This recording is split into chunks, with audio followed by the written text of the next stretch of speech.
Salam Media Sriwijaya. Gubernur Sumsel H. Herman Deru meresmikan pabrik kelapa sawit PT Banyuasin Sawit Lestari, BSL, dan peternakan ayam petelur PT Banyuasin Mukut Inti di Desa Mukut.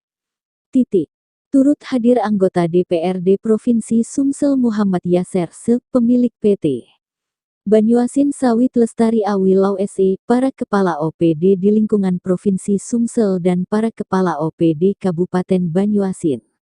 Di kesempatan ini HD mengungkapkan rasa bangganya kepada pemilik PT BSL yang mau berkontribusi dalam kemajuan masyarakat di sekitar daerah tersebut. Ia juga mengatakan, dengan dibangunnya pabrik kelapa sawit dan pabrik peternakan telur ini, menunjukkan bahwa investasi di Sumsel semakin meningkat.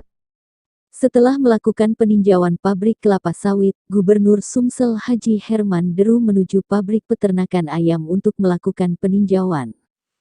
Di akhir peninjauan, HD mengatakan pekerja akan direkrut dari SMK yang sesuai dengan kriteria yang dibutuhkan, sehingga ekosistem dapat saling membantu baik menengah maupun mikro dan sirkulasi sistem ekonomi yang diharapkan dapat berjalan.